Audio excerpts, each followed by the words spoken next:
as I watch this idiocy that's taking place in our country.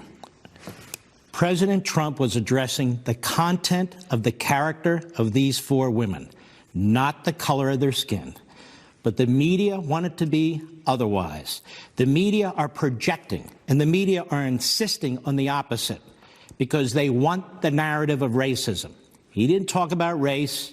He didn't talk about skin color.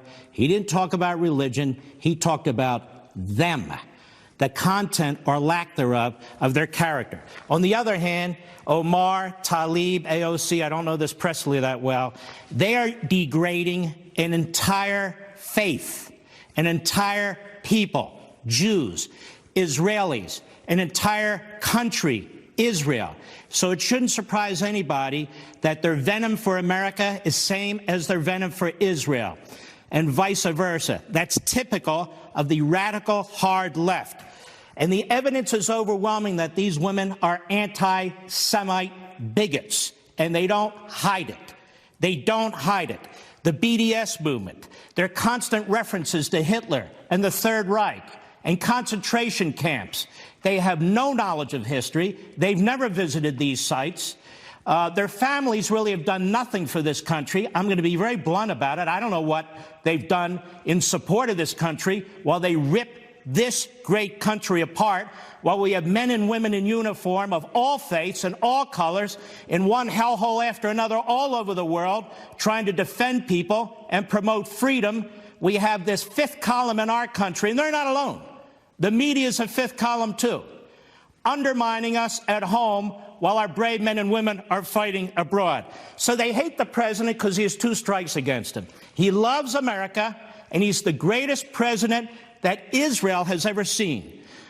Recognizing their capital in Jerusalem, moving our embassy to Jerusalem, recognizing sovereignty of Israel over the Golan Heights, kicking the PLO the hell out of our country, cutting off funds for terrorists that are linked to the Palestinian Authority, and it's driving these three anti-Semites nuts. That's what's going on. Now, 50% of the hate crimes in this country are against Jews.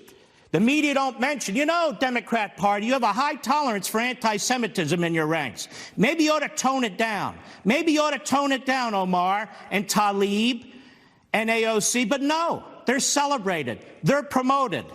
Now let's look at Donald Trump's record when it comes to Muslims and women of color, particularly overseas. Let's take a look at Syria, where this commander-in-chief ordered a tax on Syria to prevent that regime from gassing women of color, men of color, babies of color, Muslims. It was this president who stepped in, not Obama.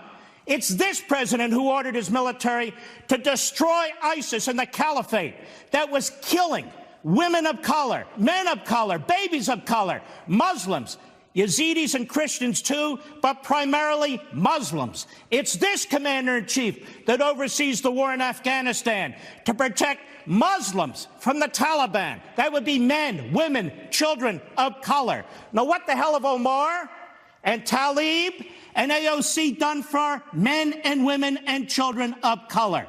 Not a damn thing. Now, let's talk about the southern border. It's this president who said, look, and I didn't even agree with this, 1.2 million individuals who are here illegally, most of them south of the border, from south of the border. I'll give them legalization, maybe even citizenship if we can cut a deal on immigration. The Democrats said no. Does that sound like a racist to you? It's this president who was prescient and said, secure the border. You have people coming into this country. Some of them are being kidnapped, little kids brought into this country. We need to have a rational, humane process for immigration.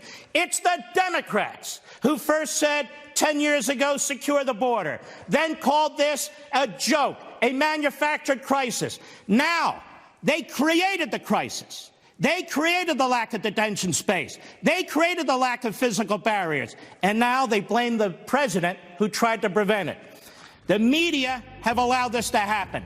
They are a disgrace. They have a high tolerance for racism and anti-Semitism. Why? Because they are the mouthpiece for the hard left. This president is not a racist. This president is a patriot.